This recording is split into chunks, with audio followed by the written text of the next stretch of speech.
king, a groper in chief, stealing our country, a crooked orange thief. For patriots who are poorly educated, wearing red hats and also unvaccinated, liberal Dan will see us through. It's the best show that you're not listening to. So when you hear the call, the animals unite. Liberal Dan Radio, talk on the left, that's right. A failing media that's barely treading water. They're too inept to fight this new world order. Corporate pigs are at the trough, hear the squeals. The swine won't bite the hands that feeds them meals. But liberal Dan will see us through. It's the best show that you're not listening to. So when you hear the call, animals unite. Liberal Dan Radio, talk comes the left, that's right.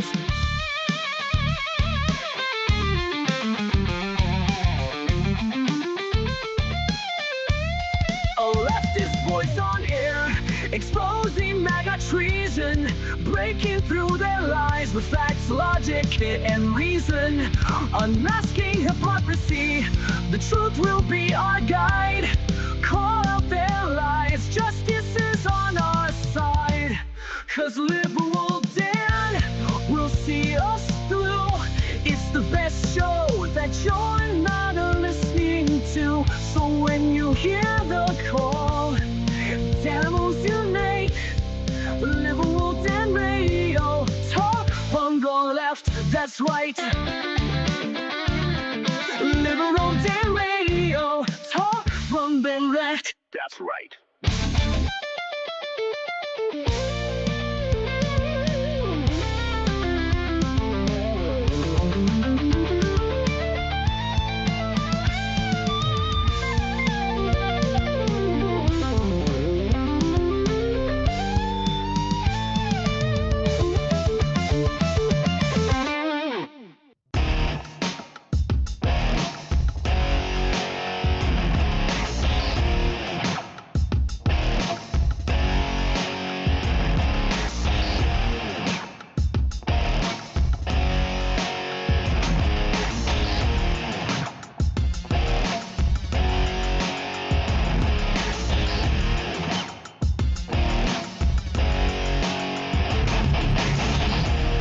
And welcome back to Liberal Dan Radio, talk from the left, that's right. This is your host, Dan Zimmerman, coming at you live from New Orleans, Louisiana. We're going to skip our normal housekeeping show starting stuff and get right into it. John Fugelsang has been murdered on CSI, picketed by the Westboro Baptist Church, has hosted many TV shows and podcasts, including Tell Me Everything on SiriusXM. He's debated Jerry Falwell and David Duke, made appearances on MSNBC, Fox News, CNN, and our favorite, Hal Sparks, Mega Worldwide.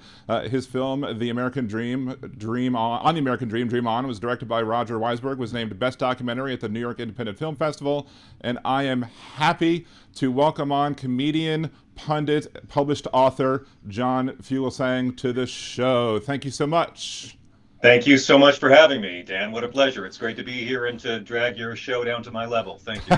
Thank you so much. Oh, your image is kind of wide. That's why I didn't fix this image thing, right? So I'm making my own mistakes too. So let's see. Well, I'm pretty wobbly on my best day, so whatever I can do. That's fine. Let's see. No, it's still not doing it that way. You're kind of covering my face, but it's fine. There you go. I figured it out. I'm a techie. I'm a techie guy. I know how to do these things somewhat. There you go. All right. Right on. You're a little small, but whatever. It is what it is. Wait, there you go. Okay. Got it all fixed. Now, this is not the first time we've had a conversation. I actually called into your show when Hal Sparks was on as a guest on one time. So this will be our second time speaking, but I'm glad to have you on for the first time. So let's see. So tell us a little bit about your book. Sure, man. My book is called Separation of Church and Hate, a sane person's guide to taking back the Bible from fundamentalists, fascists, and flock-fleecing frauds. It's a book for believers of all faiths, for atheists, for agnostics, for anybody of any belief system that is ever going to have to deal with a far right-wing Christian nationalist or fundamentalist in their family, at their job, in their social media feed. I was raised extremely Catholic by an ex-nun and an ex-Franciscan brother who left the clergy to have me. And like many, I grew up to see this religion of Jesus, this profoundly liberal figure, the most famous innocent brown-skinned man to ever wrongly executed by the state. Right. And to see this ministry of love and compassion and empathy had been hijacked by a self-serving, pretty damn racist clique of frauds who wanted to pay less taxes. That was it. And seeing Christianity as a force for meanness is something we've all had to get used to in this country for a long time. And I just got tired of seeing my parents' religion used to justify cruelty. I am a comedian. I talk a lot about the Bible. I've debated a lot of right-wing Christian figures. I have them on my SiriusXM all the time. And finally, I sat down to write a guide, issue by issue, about the top subjects that divide us as a people, and how if you are opposing a right-wing Christian on abortion rights, on LGBTQ equality, on gun safety, on feminism, on anti-Semitism or Islamophobia, if you're facing off with a right-wing Christian on most of the subjects that divide us, poverty, healthcare, chances are Jesus is on your side, whether you believe in him as a literal thing or not. It's all about thumping Bible thumpers with the Bible. And I wanted to get a book to show that on pretty much every argument, the right wing is full of crap. They use Jesus as a prop. They'll fight for him. They will never in a million years actually follow his inconveniently liberal commandments. Right. Now, I mean, you did say, you're with your parents, that's a very, good, strong background. But, I of course live in the South, so I'm not strangers down here for brothers and sisters having kids, right? So I'm absolutely very nice, very nice. Like brother, I got a brother and a sister, or I'm a brother and a sister had a kid, and I'm the whitest guy in the world. Many ways to mock it, but yeah. Anyway, but yeah, this is my basically mom's Southern. I grew up hearing that joke all the time. You're right. Yeah. So I wasn't claiming to be original on that one, but this book is basically a guide on how to discuss issues and debate with the far right, which I think is super important. Like sometimes on my show, I've welcomed conservative callers and had them on for a while. Sometimes my audience complains about that I have them on too long, but sometimes by the end of the call, I'll catch them at least one or more inconsistencies. Now, not necessarily always on religious issues. Like there was one time when they were complaining about the so-called lawfare that was being done for Donald Trump, and let them go on for a bit. And then a simple question was, in the 2016 campaign, did you ever shout, "Lock her up"? And then he realized his hypocrisy, and that's why I think it's vital to teach people how to debate the extremist right, and why your book is so very important. And while I don't think that we'll get through to all of the extremists, I also sometimes will engage extremists like online, wherever, because it's important for the other people who are watching the debate to see the counterpoints. And right on. That's kind of a place where the media has kind of failed us. Well, I didn't write this book to try to reach the extremists. I didn't write it to try to break them out of their shell or pull them out of the matrix or wake them up from the cult. I've had a lot of doings with cults in my life, and I know that, and you know this as well, man. Some of these Trump people are beyond reason. They're beyond the Constitution. They're beyond facts. They're beyond science. They're way beyond what's actually in the scriptures. And listen, we can't hate them. I don't believe in hating them. I think hate makes us stupid. We see wonderful liberals become really stupid on social media every day because they give in to hate. And for many of us, these people, they're not nationalists. They're our uncle or our dad or our friend from high school, and we know they're kind of racist, but we still love them, and we don't want to hate them, and we can't. But in a democracy, we have to beat these people because they are trying to force a very narrow version of Christianity that bears no resemblance to what Jesus talked about on the rest of us. And they use Jesus, they use Christianity as a camouflage. But I will say that there is no way you can vote for Donald Trump and claim to be a follower of the teachings of Jesus. They're not compatible on immigration alone. I was on CNN the other night talking to Scott Jennings and about this, and the God of the Hebrew Scriptures commands us to welcome the stranger. God says we have to treat them as one of our own. God says we can never mistreat the alien and must treat him as if he's our own family. And then Jesus comes along in Matthew 25 and says individuals and nations will be judged by how they welcome the stranger. Heaven or hell, judged by it. So I says to Scott Jennings, I'm like, why should I listen to you and Donald Trump instead of God and Jesus? And again, Right. you don't need to believe in the Bible as literal fact or God is a literal thing or any of that to be able to use the scripture to take away the camouflage of the right wing. These people hide behind a giant gold cross to take a giant dump all over the New Testament. And this book shows how fun calling out their hypocrisy with the right scripture can really be. Right, and you know, many of these right-winged evangelicals, they like to weaponize victimhood. Like, they'll basically will say, like, you know, if the law doesn't allow them to victimize others, they magically are somehow victims. Like, how dare you not allow me to kill abortion doctors or whatever? And right. What kind of an anti-Christian bigot would keep me from being an anti-gay bigot? Why do you hate my religion? Absolutely. Exactly. I mean, like, something I never got. I mean, I was raised Jewish. I'm not practicing anymore. I don't have to practice. I practiced enough as a kid. I never really understood the whole idea of fulfilling the law. Like, especially if Jesus fulfilled the law, then why do Christians still cite Leviticus for issues like, you know, not laying with a man as if you would lay with a woman, but yet they don't have to keep kosher? And you know, I've never really laid with a man like that, but I would imagine that it's two different acts anyway, right? It is, and you can thank St. Paul for a lot of this. First off, with the new covenant, you know, the original covenant is between God and his people. Right. And as we know, if you read the book, boy, God's not always very nice to the Hebrews. Ooh, boy, howdy. He kills thousands of Hebrews in horrible ways after they get out of Egypt. But eventually they settle and they're occupied by Rome. And Jesus comes out and brings a new covenant. And his whole thing is about how he's fulfilling the old covenant. This is kind of what got him killed. He assumed that he had the authority to say that the old law is complete in me. He was a radical Reform Jew. He never stopped being Jewish. He never denigrated Judaism. He never denigrated the law. He said the law is fulfilled in me and there's a new law now. Sort of like moving from law 1.0 to love 1.0. And if you click accept, that means you take Jesus's terms and conditions. And then the Sermon on the Mount, he explains how he does it. He does this whole thing. It's the closest he ever comes to a catchphrase. You have heard this, but I tell you this. Right. You've heard eye for an eye. I tell you, turn the other cheek.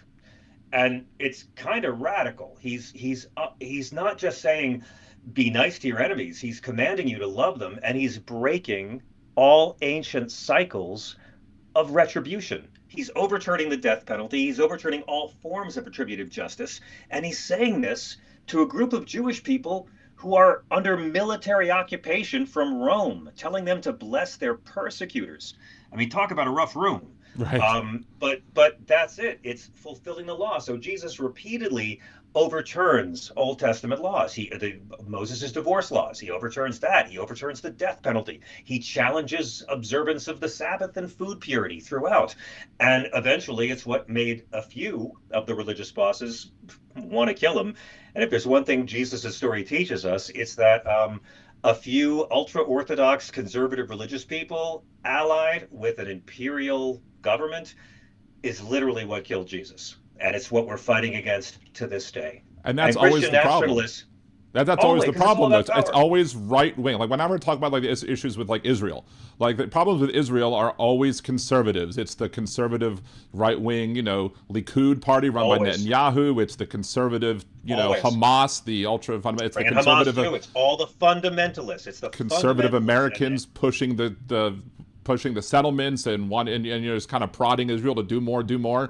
It's always the conservatives causing the problem. The people that are on the left are more than happy to get along with each other. You know, I'm Jewish, my wife's Catholic, our kids are cashews, but our neighbors are Palestinians. So, and shockingly, we live in the West Bank of New Orleans. We get along great. We get along great because we are all on the left. We all embrace each other. We look out for each other, and they're wonderful people. And you know, we hate to see, you know, the needless death that's going on over there or anywhere else in the name of somebody's God, which is, you know, I'm not Jewish, but I don't think that the scriptures teach you that, okay, you need to kill your enemies or whatever.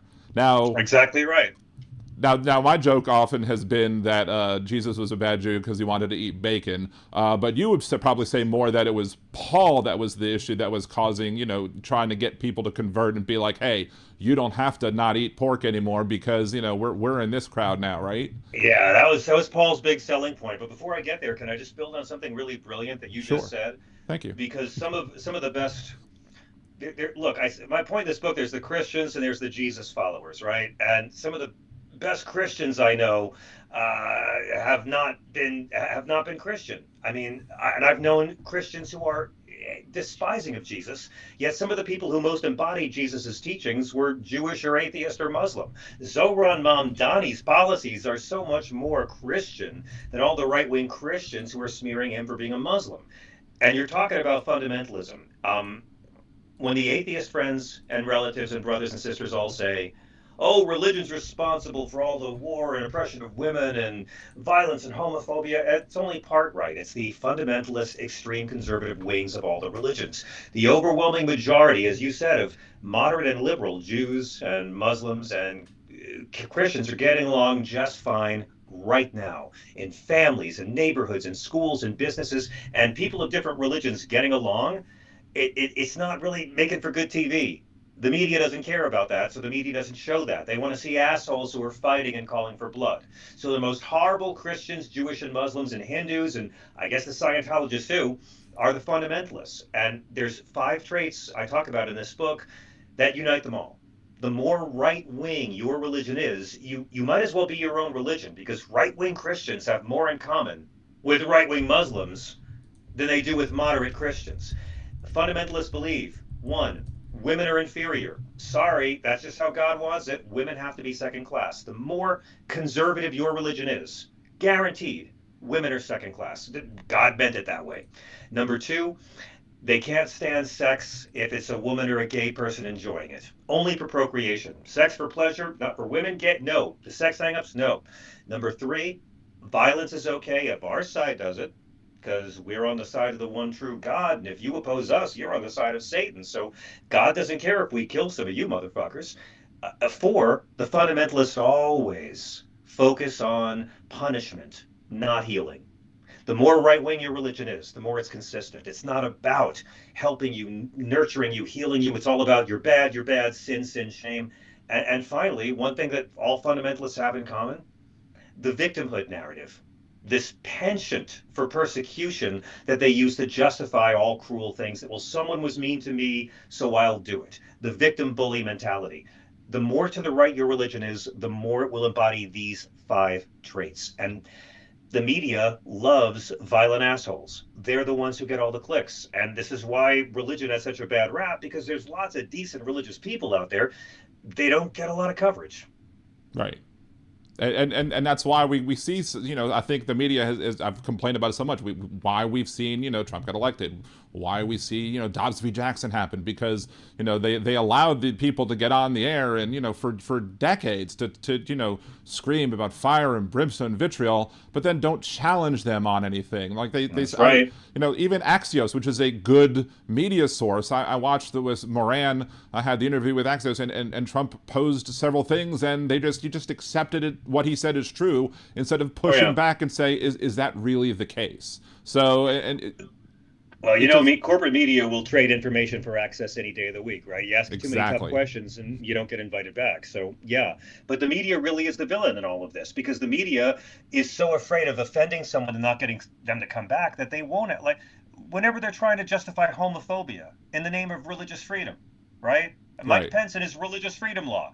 What kind of anti-Christian bigot would keep me from being an anti-gay bigot? I'm just trying to persecute the gays like my Lord commands me. Did you see any media ever ask Mike Pence or any of these homophobes, hey, where in your holy book does Jesus drive the gay wedding cakes from the temple? Where do you get that from Jesus? Nowhere, because Jesus doesn't do that shit. Jesus is anti-homophobia. He commands you to treat the lowest of the low exactly the way you would treat him. And I would argue in Matthew 19, he says gay men are born that way. They don't want to follow Jesus. They have their religious beliefs. They believe that Jesus was against abortion. He wasn't. The Bible's not against abortion. Nope. God's the least pro-life character in the book. I mean, when I read that portion specifically, and I was like, it looked like posts that I would make like 20 years ago, and no one ever else would really post about that. Like, I mean, yeah, there's no place in the Bible where abortion is banned. They specifically say that the embryo or the fetus is not the same value as a born person. Exodus 23. Exodus 21. 21, yes, 20 verses 23 and 25. That's right. And Right. then Yes, sir. you have even when it comes to to check if somebody had an affair, if a woman had an affair, you give her the bitter water, and then if Numbers she 5. has a miscarriage, then she must have cheated. Could it have been his, right? It must have cheated. So you basically induce an abortion to prove whether or not she had an affair on you or not. So right there. And by the way, the folks in Texas should appreciate that, because the woman still doesn't get a choice. So I Right. think there's a few evangelicals today who would like that part of the story. But you're exactly right. Jesus' religion of Judaism never bans abortion, and that is why abortions are legal and free in Israel right now. How many MAGA friends do you think know that? Would they demand an end to foreign aid to Israel? They won't really mind starving Palestinians to death. But understanding they let women have control of their own bodies, that might be too far for some of our right-wing friends. MTG would seem to be complaining that Israel had, nationalized health care and we don't. I'm like, are you moving to the left, Marge? I mean, what's going on with that? So, And but then Marge turns around and she's talking about the starvation of the Palestinians. So Right. she's to the left of a lot of Democrats on that issue, and she's a Nazi.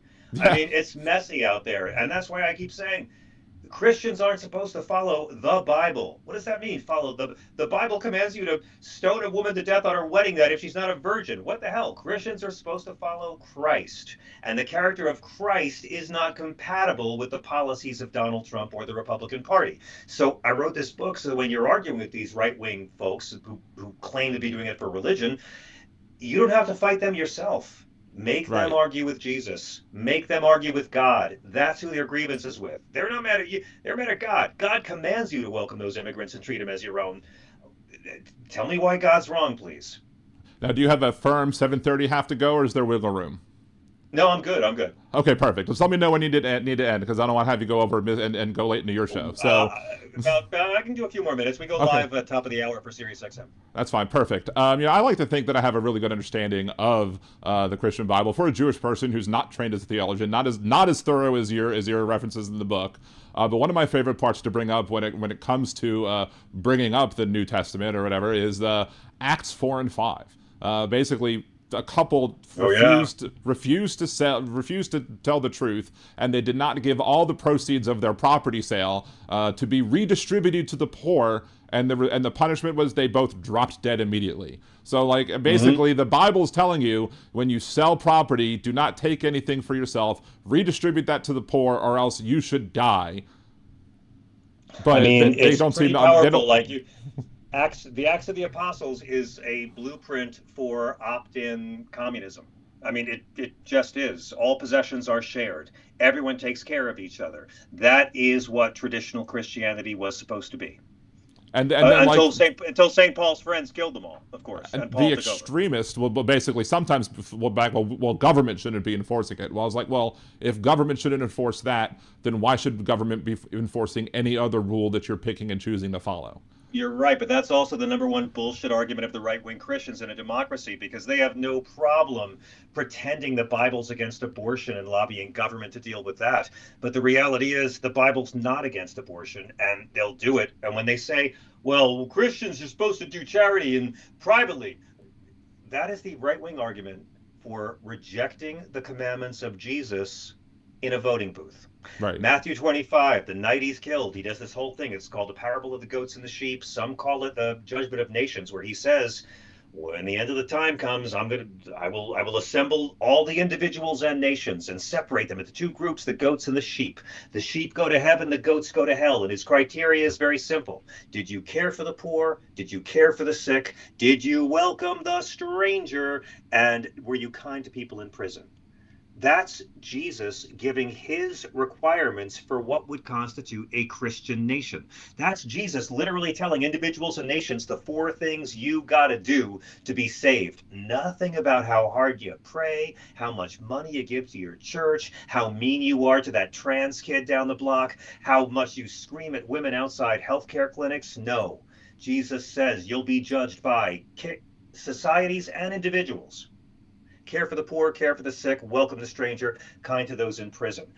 You get the feeling you understand why Republicans never try to put Jesus quotes on Right. classroom walls or men's room walls. They're here to fight for him, not listen to him. Right. And your book does a great job in that you have, like, you'll list, like, here's the claim, and then here's the scripture behind it, and then here's why they're wrong. Here's the debunking. And it's just like boom, boom, boom. It's like very formulaic. It kind of, okay, I'm having an abortion argument. Let me go to this chapter. Boom, boom, boom. There you go. Here's my tools to have this discussion. We're going to have a discussion about LGBTQA folks, which I think has become, that and guns was very relevant today with the shooting that goes on. Apparently, it was a in their 20s trans person who may very well have been, maybe bullied. It's a right-wing right-wing trans person, which typically tend to be the most because they're in the right-wing environment, they feel the hate more. And studies have shown that for each person who accepts a trans person for the gender that they are, not the one on their birth certificate, they're 50% less likely to commit suicide. Wouldn't Jesus want people to be kind to trans kids and make it absolutely less likely he commands that it. He commands it. And St. Paul says in Galatians, there is neither male nor female in Christ. But every generation of Christian finds a new marginalized minority they want to beat up on. Everyone. I mean, 20 years ago, it was the Muslims. 10 years ago, it was the undocumented, and it still is. When I was a kid, it was the gay men or the feminists. They need a permission structure to hate someone, and they find a new minority every year to hate. And the reality is that Jesus commands them to love the lowest of the low and treat the transgender people or the undocumented immigrant or the filthy Muslim refugee exactly the way you treat Jesus. I can't believe these conservatives pretend to follow this guy. They don't follow him. He's not their Messiah. He's their mascot. He's a prop they wave around, and they ignore everything the guy ever said. So I wrote this book even for atheists, because you don't need to believe it as literal fact to call these people out on their unholy bullshit. Right. Now, I mean, I was raised Jewish, and as a Jewish person, you absolutely hit the nail on the head with the portion about anti-Semitism. Now, thank you. But before you have to go, I do have this thing that I wanted to do with the guests from this point on. I'm kind of starting. I'm starting a new segment that's called 3 Questions with Liberal Dan. It's a bit of a twist on Colbert's thing, except 2 questions are made for each individual guest, and then 1 is the third one that everybody gets. So, question number 1, when you've done stand-up, is there a particular joke that you're the most proud of, or a particular set that you feel was your favorite of all time? And no is a perfectly good answer, but does anything stand out in your... I've had so many. I mean, I've got so many great moments and memories and sets and improvs that pulled off. It would be impossible. I had Aretha Franklin come and see me do a set in Detroit once, and that was probably pretty close to heaven for me. But I've had so many great times. Yeah. Now, I may know the answer to this one already, but on your SiriusXM show, which is coming up in about a half an hour live on SiriusXM, do you have a favorite guest appearance or guest overall that you've had on your show, like one that really stands out? Ooh, that's hard. Yes, there have been many. Brian Wilson. I mean, we get a lot of classic rockers who are dying, so I've had a lot of people on my show, but I'll say David Crosby, just because...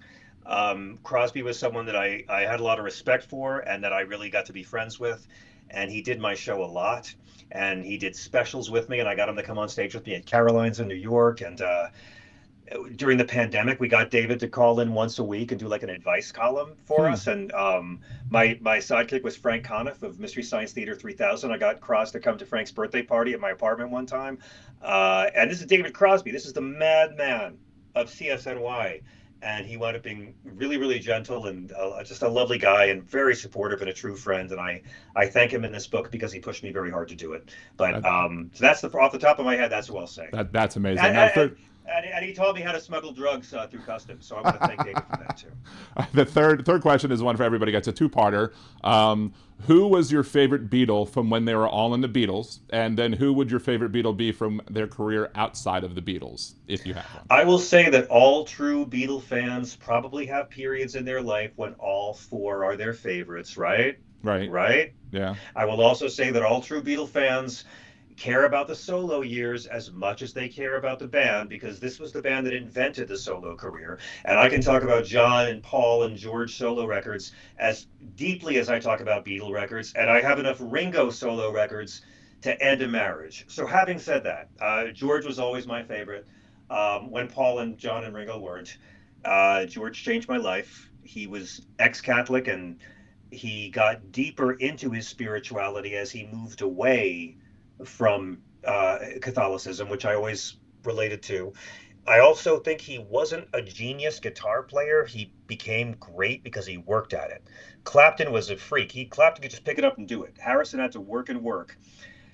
And I'll say for solo career, I'll say George as well, because I have a whole Apple Music playlist devoted just to George songs in the 80s. Mm-hmm. And when you consider that from the Beatles ending with Let It Be to Cloud 9 in 1987, the last time a solo Beatle had a #1 album or song, it's only 17 years. I mean, it was the last album George released in his lifetime, and as a kid, it felt like forever. I didn't have a memory of the Beatles. I fell in love with this new record by George Harrison, who used to be in the Beatles before I was born. But George Harrison's singing voice and his guitar playing are so completely different by the 80s than the early 70s. He's almost like a different musician. Listen to the slide guitar that defined George Harrison's style, and remember that it all happened after the Beatles broke up. All of those gorgeous slide guitar solos he did in the 70s and 80s, he didn't do anything like that in the Beatles. There's one George Beatles song with a slide solo, For You Blue, and it's John Lennon doing it. So I just feel like George kept on evolving spiritually, kept on evolving musically. And I did a TV special with him a few years ago. That was the last televised interview he ever did. And we put a guitar in his hands. He played 4 songs that he had never played live. And it was the last time he performed in public. And it's a long story, but he changed my life that day. That's amazing. George is definitely my favorite from actually in the Beatles as well. George is absolutely my favorite. Yeah. When I do karaoke, I'll do something. I'll do My Guitar Gently Weeps. Nice. I love those two. Exactly. I mean, I do put Paul a little bit for, maybe, I think that's a lot of his bigger songs I like more afterwards. But I mean, George still. He's a genius. Overall, all in all, yeah. But I mean, George is just so great. I have no problem loving all 4 of them disproportionately. And during the pandemic, I made a promise to God that if Paul McCartney ever toured again, I'd bring my kid. And the 2 days before he turned 80, I got to bring my son to see Paul McCartney in Jersey, and Springsteen came out and played with him. And Paul's a genius. I mean, his voice is thin, but he added a horn section for this current tour, and it makes all the songs sound like you're hearing them for the first time. Like a 3-person horn section McCartney adds in 2022, and I'm telling you, songs that I didn't care about anymore, like Let 'Em In or even Lady Madonna, just are given all new life. I'm a big fan of Paul, and I think he just pushes himself when he pushes himself creatively, there's nobody like him. I'm in awe of him. I was just so happy when he came to New Orleans on the last tour. It was on my birthday week, and they sang Birthday, and it was just like, yes. Nice. It was awesome. Anyway, so I know you have to go, but anything to follow up? Any last bits about your book? I just want to say? Thank you for having me. It's such a pleasure to be here. You come back anytime. And the book's called Separation of Church and Hate. It's for atheists and believers alike who want to know how to slam dunk these hate Christians. My show's on SiriusXM 5 nights a week. We're also a free podcast called the John Fugelsang Podcast if you don't have SiriusXM. And book's coming out on the 9th. I have a Substack, and I'm just so grateful to you, Dan. Thank you for thank you so having much again. me on your awesome show. You have an open invitation to come back anytime you want. I've linked to the link to the book to everybody who's watching right now or after the show, watching that live on the replay. You can go buy it using that link or any other bookstore when it comes out. If you want to support your local bookstore, that's awesome too. So again, thank you so much, and you have a great rest of your day and enjoy your show later. Peace. Bye. All right, everybody. That was John Fugelsang for the first time, hopefully not the last time, here on Liberal Dan Radio. Talk from the left. That's right. So happy to have him on. Again, I'm not going to begrudge anybody. If you want to move on to go listen to the show on SiriusXM later, that's fine too. But yeah, please go support his book. I mean, it is an absolutely must read, especially if you're going to be somebody who's going to be participating in debates when it comes to politics, etc. online. It's so good, and he nails it so right. And a lot of times I've heard him when I listened to him and read him, and I've listened to him, some of his stand-up stuff. I've read some of the stuff in his book already because I got a little bit of advanced copy, whatever. It was awesome to be able to get that, and a lot of it just feels like I'm reading my own words, but a lot of it is also just stuff that is, you might have not thought of because he really took the time to really get every single argument right, and it's just so good. And you can, if you go buy it anywhere because it's an awesome book, but also if you do use the link that I've linked to both on the Twitch link and on the YouTube link in the pinned post or whatever, it also helps the show as well. So go ahead, click that link, buy the book, buy some more for your friends. It'll support John, it'll support me, and it'll help you when you want to continue and have those debates with your conservative folks out there. So anyway, I did not get a chance to say hello to everybody in the chat again because I was too, leaned in with John. I did get to see that there was some moderation stuff going on. But yeah. So let's see. Let's go through. We got Janelle and Josh and Aaron and Jolie, the mod squad. We got Molly. It's a joy to see you. We got Impeccable Living. Oh my. Good to see you as well. Let's see. Let's see. Did I say Janelle already? I think I might have said Janelle. Susie is here. Good to see you, Susie. Mr. Spock, live long and prosper. Jeff from just north of your anus. Kevin is here. Steve from across the pond. It's no Scottish, it's crap. Let's see. Jolie says, I raised Baptist church and saw the hypocrisy even as a kid. This is a really great guy. Jesus, I learned about in Sunday school. Then the hatred started coming from the preacher of the pulpit. Hypocrite. Exactly. I was a little late in sharing the link that helps the show as well, but hopefully people click that one and not the Simon & Schuster one.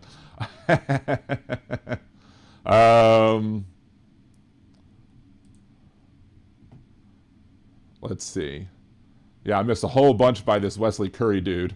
Let's see. Right wing Impeccable Living says right wingers like to profess to be Christian, but they simply want to use it as a mechanism by which they can justify their bigotry, racism, cruelty, and selfishness. Exactly. And you go into the book and you read things that you might not have thought about, you might have seen. I mean, and actually one of the things that I was surprised at is that John did it. I mean, he knew about the Acts 4 and 5, but he never. I couldn't actually search the PDF and find Acts anywhere in there. I mean, facts were in there, so that came up with the search, but I couldn't find Acts anywhere in there. So, I mean, there's so much more in the Bible that he could have done, but I guess you have a limit to how much you want to publish. And again, it's just so much good information there. Teresa's here. Good to see you, Teresa. Thank you. Let's see, what else do I want to say? Bridget, what's up, Little Dan? John Fugelsang, a.k.a. Personal Comedy Jesus. Yes. Let's see. Let's go on. Let's try and catch up with some of the other comments in the chat. Scott for you. Good to see you as well. MJ Daniel, thank you for joining. I don't know if I said hello to Suzanne, but hello. I don't know if... Oh, there's Cassie. There's my wife. Good to see you, Cassie. Love you very much. Again, I wasn't staring too much at the screen whilst that was going on, but thank you for watching as well. Let's see. Go on. Bridget, I was in Ocean City, Maryland last week. The weather was weird. It was sunny for the most part. I put on sunscreen. I still got sunburned. Damn. Hey, I love Maryland. I'm from Maryland. I'm a Baltimorean, so there you go. It's been a long time since I've been to Ocean City. I really want some Thrasher's fries, though. Every time I hear Ocean City, it's just Thrasher's fries. Want to hear it. Want to get it. It just crave it or whatever. Roxanne, Mad Mac. Cassie, have more celebrities and I'll watch more. Well, I just need to get, if in order for me to get bigger, well, I'm getting smaller other ways, but in order for me to get bigger, I definitely need to have help. But people need to help the algorithm, because Al Gore needs more rhythm, to support the show, obviously, as we skipped at the beginning, because we wanted to get right to John. We definitely want to like the stream, share it with your friends, subscribe to the channel, become a Liberal Danimal, a member here on YouTube, or subscribe over on Twitch. Either way, will help out the show. You could have, if you have Amazon Prime, you could subscribe on Twitch for free. Doesn't cost you anything. Just gotta hook the two of them together. Venmo, Liberal Dan on Venmo. Buy me a coffee. Go to liberaldan.com, click the Buy Me a Cider button, or go to buymeacoffee.com/liberaldanradio. Either way will get you there. Or support the show monthly, patreon.com/liberaldan or patreon.liberaldan.com. Cass, I don't know if you would be prohibited from having the fries simply because it's just a fry place. You should be able to have those fries. If we ever do go, I'll make sure to check. But unless they do something stupid and put something like fry battering, but it's like fresh cut, like those fresh cut fries, like it's kind of like Five Guys fries, but even better. So I would want to say that yes, you should be able to have the fries there. However, I'm not guaranteeing it because, as we all know, when it comes to gluten, people can be quite stupid as it pertains to what they put in. I mean, there's vanilla ice cream that has gluten in it, plain vanilla ice cream that has wheat in it. There's no reason to put wheat in vanilla ice cream. It doesn't make any sense whatsoever. I don't know how much longer we can go with this. Let me pull up Google News, because I mean, obviously we have to talk about what happened today, because that was covering much of the media. Let's see, Candace Owens on Twitter. I got notified for some reason on Twitter that Candace Owens was asking let's see exactly what she asked, because it was just bizarre. Oh, I forgot to bring up with John. I'll have to bring it up the last time, because there was a time on John. My first interaction with John Fugelsang actually was 11 years ago on Twitter with not my Liberal Dan account, but with my personal account that I hardly ever use. And he had posted, if True Blood adds a character with an Irish accent, we'll know that the leprechaun subplot has arrived. And I responded, referring to Game of Thrones, or either that or Ygritte was really a vampire. You know nothing, John Fugelsang. And he liked that, and I was very excited over the fact that he liked that. Of course, I was much more excited today, or yesterday, or Monday, or whatever it was, when he liked and reposted on Blue Sky, and then followed me on Twitter. I'm like, mind blown. So yeah, I think this was definitely a great show. We didn't get the swarm of people that came in that usually come in when Hal comes on the show, which, maybe I'll probably take the video once it's done processing on YouTube and cut out just the part with John Fugelsang and upload that. And I'll also going to upload the three questions with John Fugelsang, which went really well. I think it was a good first trial run of that bit. Hopefully we'll be able to have Hal on as well and do it with Hal as well. I have other questions planned for Hal except for the third one, which is obviously going to be that one. Good to see you, Big Hook. Thank you for joining. Again, if anybody missed any part of the interview, you could always come back and watch it on YouTube, I think, or on Twitch as well. You could always go back and watch it. Remember, and share the stream, share the after result with your friends, and say, hey, this is a really cool interview that Liberal Dan did with John Fugelsang. And what's great, one of the things that's personally great, is that I threw in, I had notes in there just to kind of work off of and, ask questions. And we skipped a bunch because I didn't want to make him go over. But whenever I can make a comedian laugh, I feel like I've done a good job, because he's a professional comedian. So if I can make him laugh, perfect. It's okay, Tim. Again, you could watch it. You could watch it the replay. You could rewind the stream and watch it from the start, or whatever. There's many options of how you can watch my interview with John Fugelsang. So, I need a little drink. I was watching Hal tear apart Dave Smith as all his lies and conspiracy theories. I was watching that, I think, or well, at least he was tearing apart somebody that Joe Rogan was interviewing. Of course, every time I hear Joe Rogan or see Joe Rogan, I can't help but think of the Tyrone Biggins Fear Factor episode on the Chappelle Show, where he had Joe Rogan on, and Dave Chappelle's playing as Tyrone Biggins' character, and is like, let me tell you something, Joe Rogan, I smoke rocks. And I just, whenever I see Joe Rogan at all, at any time, all I can do is just in my head or just say it out loud. It's like, let me tell you something, Joe Rogan, I smoke rocks. So, yeah. Let's see.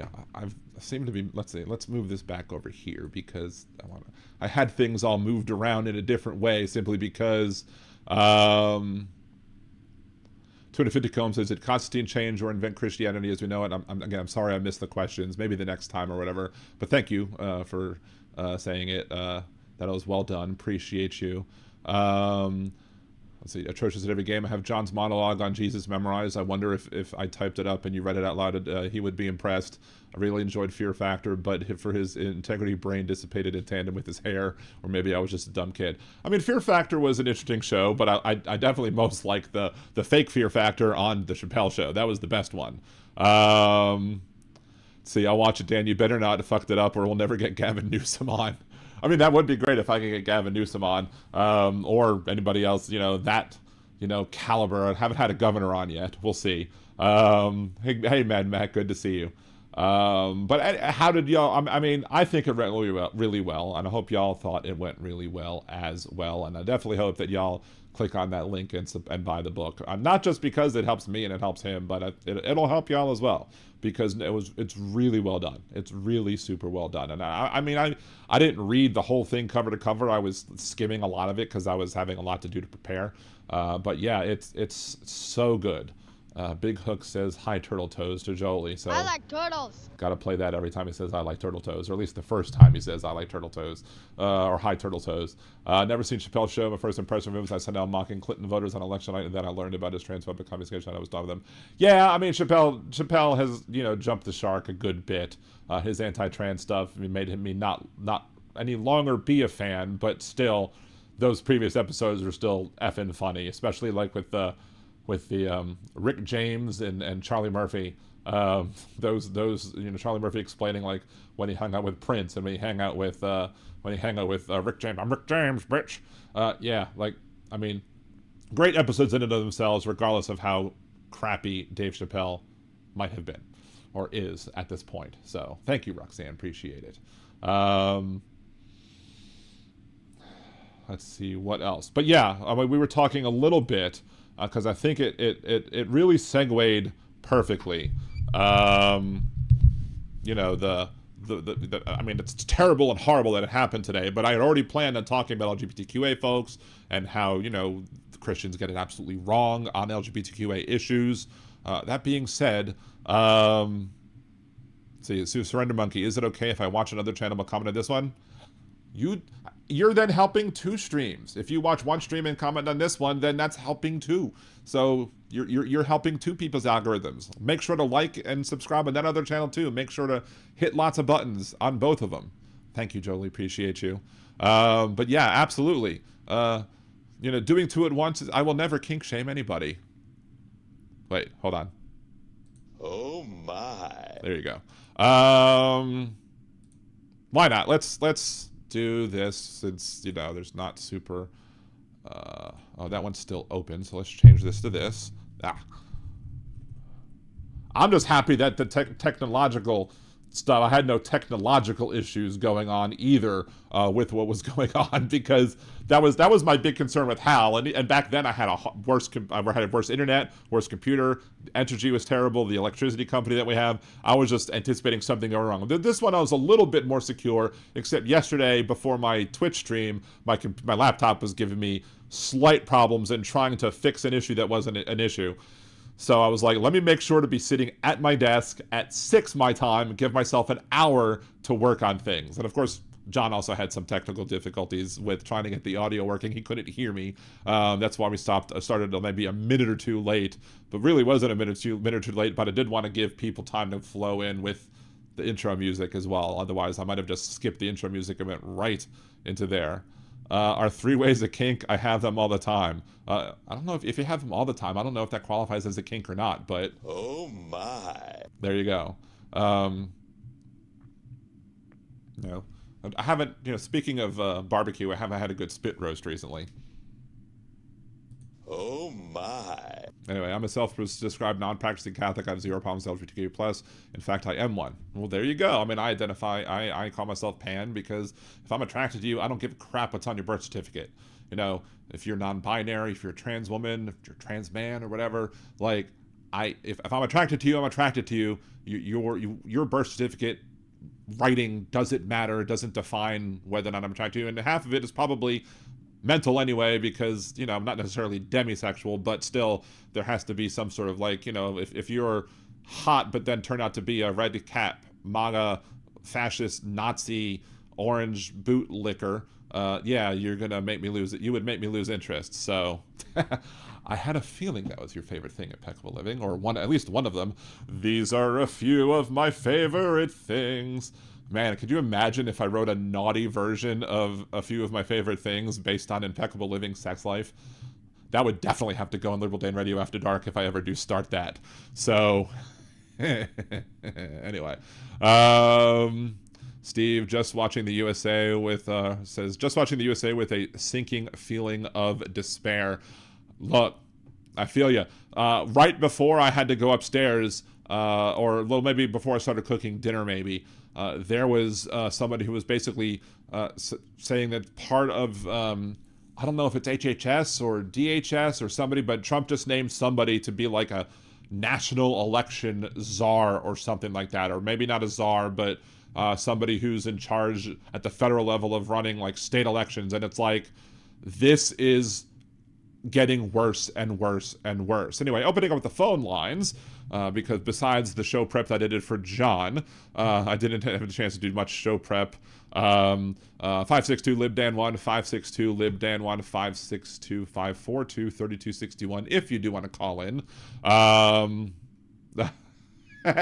My wife says Liberal Dan After Dark is needed.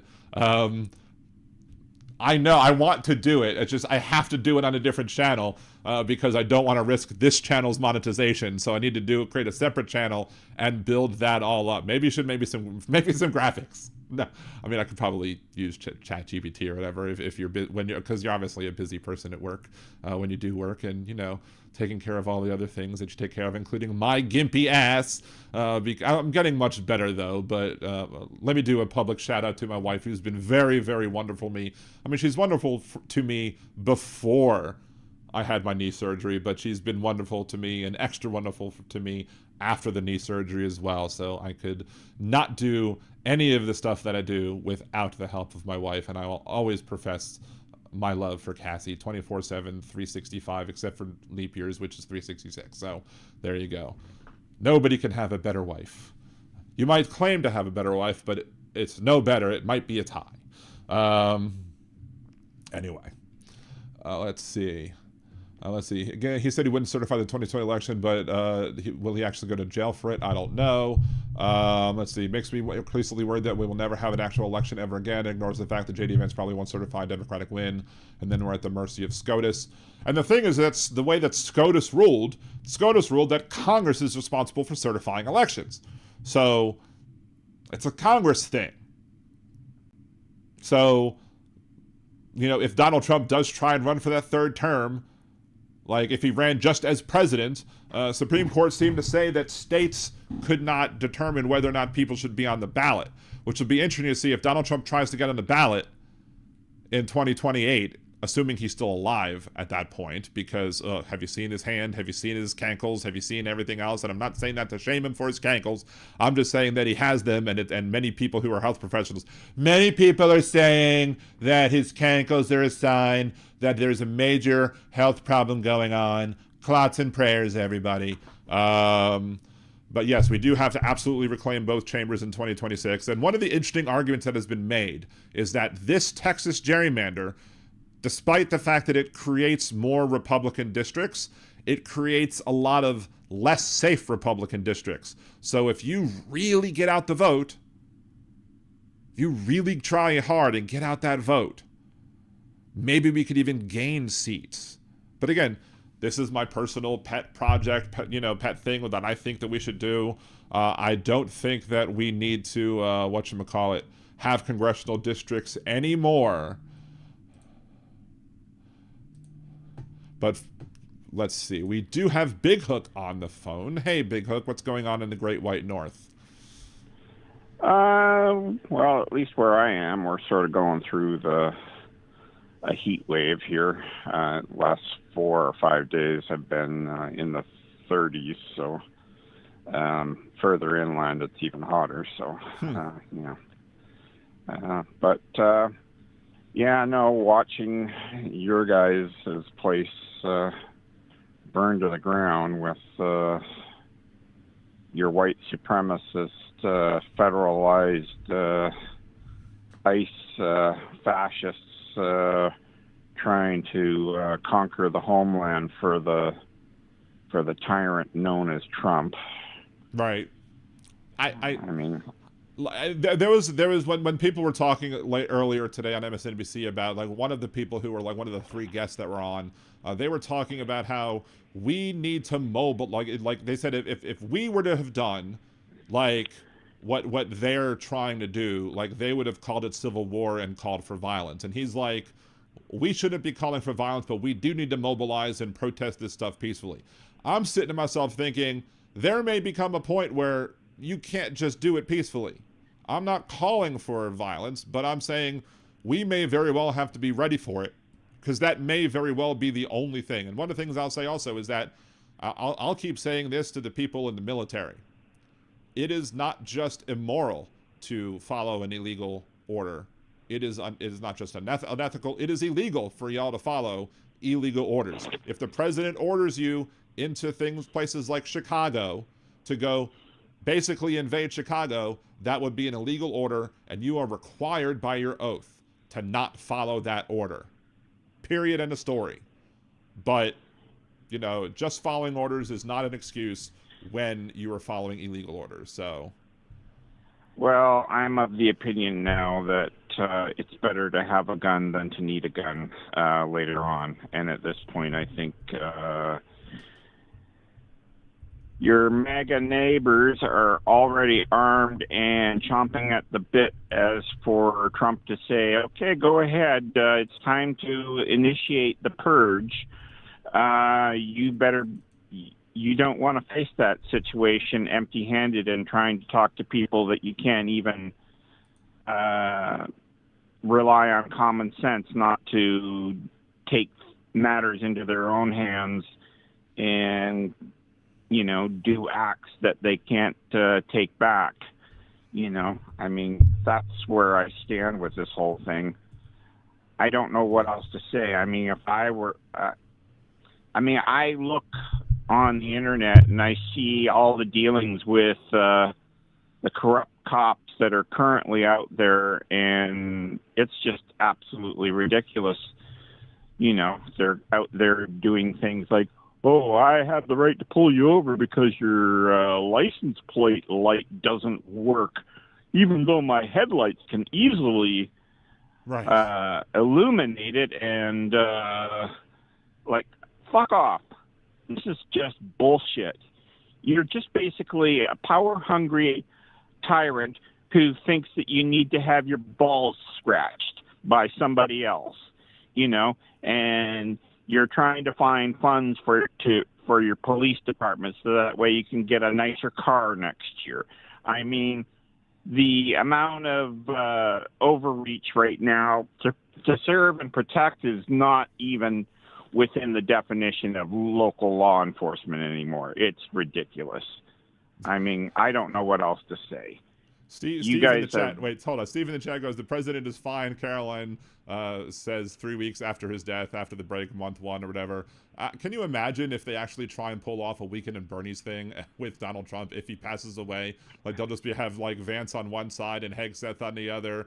Like, you know, somebody doing the voice. Oh, he's fine. I'm fine. I'm wonderful. Pay no attention. I'm really alive. I'm just looking a little less orange and more pale. Like, and the thing is that you'd have like a ton of conservatives be like, oh, I think he really is alive. Like, they would just believe it because they're crazy. Well, I wouldn't put it past Stephen Miller to be already doing it at this point. You know, I mean, he is such an evil fuck. I mean, the stuff that he does out there, you know, constantly stoking the fire and trying to get things to the point of a civil war. I'm of the opinion at this point, Dan, that there is no turning back. Because if you guys don't win the midterms and stop this guy in his tracks already, the blue states may need to secede and remove all federal funding and let the maggots learn the reality that their policies for the people that they vote to represent them do not work and are failing every single day. I mean, they're waiting for a natural disaster to wipe them out and then cry for FEMA and then hoping that Trump will actually come to save them and then go, see, liberals, we get it, but you won't, because this is what they're trying to do, right? I mean, and then the other thing is that, all these people that go out there and say, the Democrats need to be pushing back harder, is basically, a call out to all the black people out there to go out there and protest. And it's like, they've been protesting for the last 60 fucking years. It's not their problem. It's your problem for keep letting the Republicans get back into power to the point where we're at the edge of the cliff contemplating jumping. I would challenge anybody who wants to claim that's the black voters that are the problem, though, because black voters have been voting correctly for a very long time, and because not correctly how I look at it, but correctly as in their best interest. They reject, they've rejected the right wingers for a very damn long time. It's the privileged white folks who are like they're the same man, like trying to say that. But I mean, the thing is that they find the really scummy ones like Byron Donalds and what's his name, the other guy there that pretended to be married to a white gal, Clarence Thomas? And then was. Sorry. Well, no, there's Clarence Thomas. Clarence Thomas just wants to get rid of of Loving versus Virginia so he can get out of his marriage without a divorce. But anyway, go on. Yeah, I mean, that's just the thing. I mean, it's ridiculous. I mean, and Tim the Scott. Thing is that's what this is what. Yeah, Scott. Yeah, I mean, the thing is that they are willing to suck up to these guys and do the revisionist history bull crap that PragerU is now trying to dictate to school children. And it's just sickening. It really is. The thing is that America needs to grow up and face its sins of the past, and deal with it. And they go, but who's gonna qualify for reparations and this and that and the other thing? And it's like, why do you care? Right. Why do you care? What are they going to get out of it? Chances are it'll never, ever happen. But right. Number two, how they have been the ones that have kept America alive for so bloody long. And then the other thing is that the reparations have been basically on their part, because the problem is that the black community, which gets over-policed, then over-jailed, has providing free labor for all these red states for the longest time. It's just slavery under a different name and, with a different set of clothes on. That's all it is. And, this is where it goes. It's a sickness. And when it comes to reparations, there are a lot of people who would say, well, how do you determine who is an African descendant of slavery, or ADOS is what they'll often talk about. How do you determine that? And I'm like, why does it matter? I'm like, yes, African descendants of slavery had, like, if you took the value, like, there's math that can be done. I think I've done it on the show once before. I don't remember the exact math off the top of my head, but you could figure out what the value of, what the perceived value of the enslaved were when they were slaves, and then take that into consideration and say, well, this is what these people should be owed, and then adjust for inflation. But I would even argue that you don't just have to, pay reparations for slavery. You have to pay reparations for Jim Crow. You have to pay reparations for Black Wall Street. You have to pay reparations for redlining. You have to pay reparations for the decades of wealth after slavery was finished to be able to, to basically say there's decades of generational wealth that was prohibited from these families to get. And as such, that's a lot of money that would have to go towards them. And, you might say, well, I wasn't responsible for it. Yes, but the people who say that also benefit from what happened. And like, let's say you and I, Big Hook, let's say my grandfather stole your grandfather's watch, and you were able to prove one day that that I, in fact, had your grandfather's watch, something that should have been in your family and it's now in my family. I should be required to give that watch back to you because it should belong to you. So you didn't steal it, but I didn't steal it from you, but I should still be required to give it back to you because I shouldn't get to benefit from the crimes of my ancestors.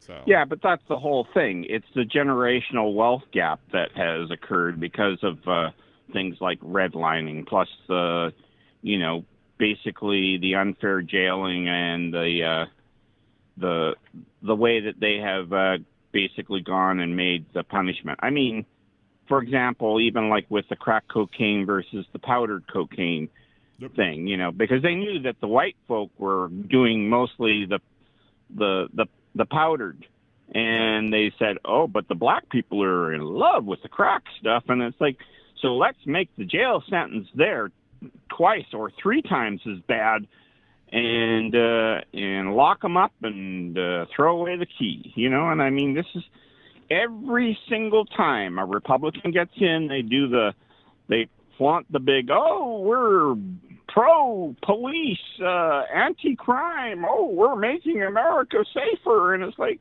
no, you're just basically jailing people for slavery to be used later on towards your state, because guess what?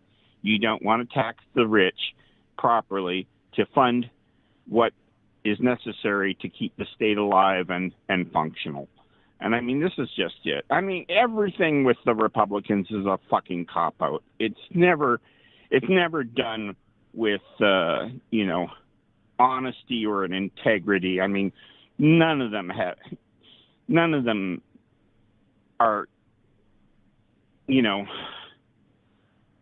I mean, to this day, they basically go around and they went around with those pocket constitution things in their pocket, and and literally I think every day they probably had 50 of them in their office, and they basically went and tore a page out of everyone every single day and used it to wipe their ass, because that basically is what Republicans are. They don't believe in it. I knew you were going there. I was going to let you finish it, but they love to use the Constitution as toilet paper.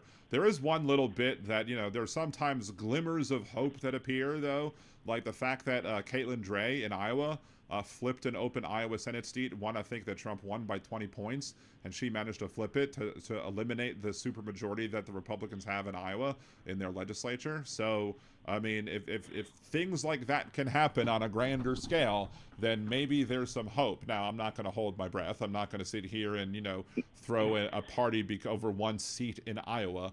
That being said, it is something that maybe, we can do it even in red districts if we have the right messaging. We just have to have the right messaging. We have to have the right argument. We have to show these people why their Fuhrer is failing them and why we have better ideas. So, yeah, but this is the problem as well. I mean, within the Democrat leadership, I mean, whether it be Nancy Pelosi, Chuck Schumer, or Hakeem Jeffries, they literally sound like they're reading from an encyclopedia every time they go to talk. They don't have any emotion or they don't inspire others to do things that are necessary to make the change. Yes, they know the constitutional rules and they know the ways to make things happen and whatnot. But, this was the thing that impressed me about Biden, because Biden actually spoke with passion, and Biden knew all the same shit that Schumer and Hakeem Jeffries knew, and how to work around the blocks that the Republicans were putting up.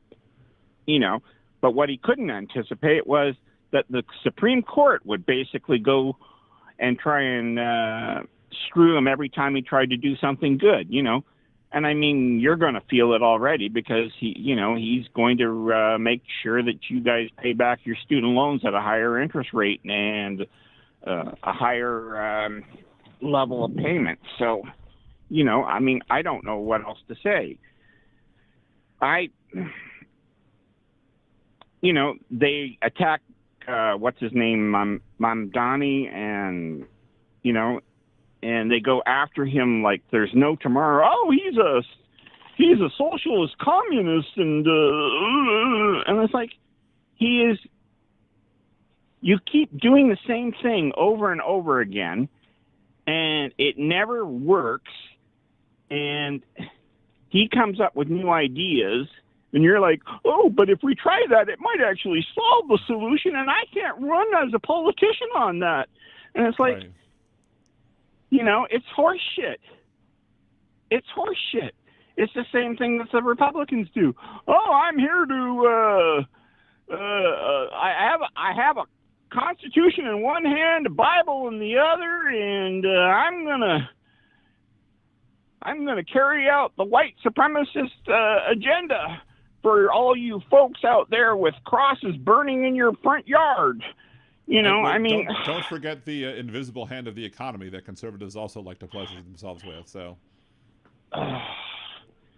But this is the thing, right? Like, what was it? They had that chart that came out there that said, once you reach the wealth of, let's say, $10 million, you can't get any happier than that.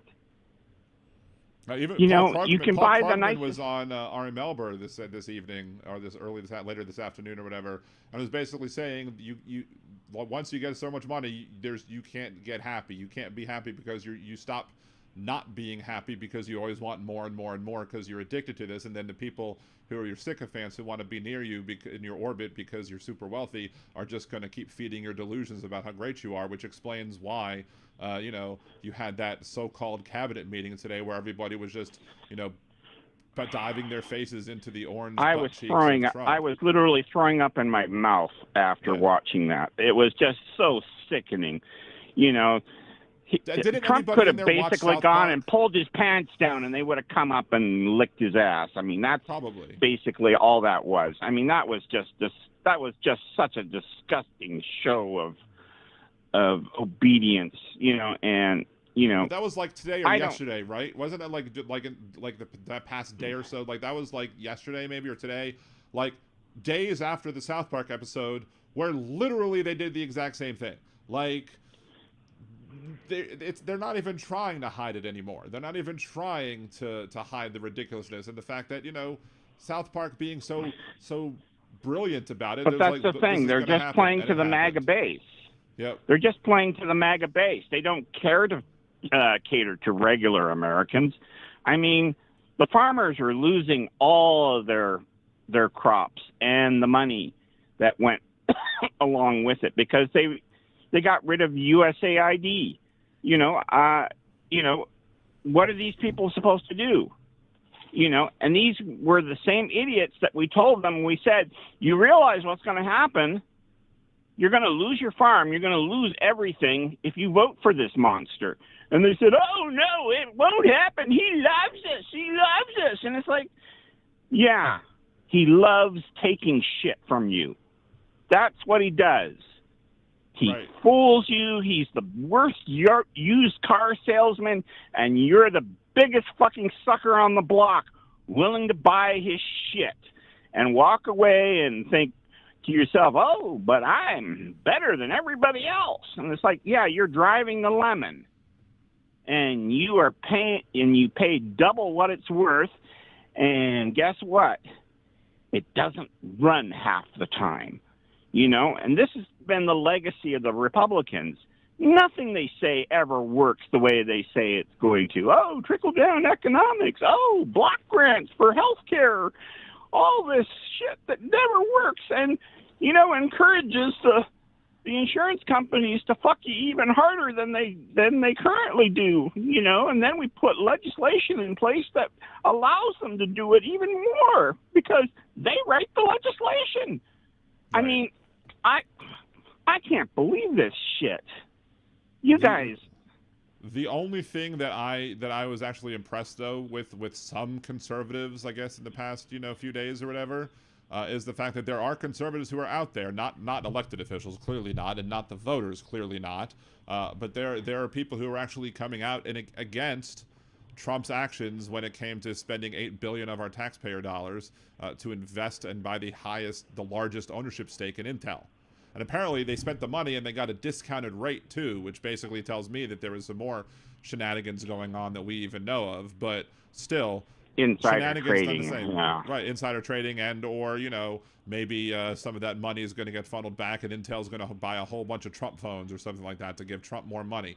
But it's just the fact that if, as I said with my song, had Biden done it, had Biden taken $8 billion of our taxpayer dollars and invested it in Intel, they would have absolutely called it whatever it is. I mean, some people were calling it socialism. I think it's closer to fascism.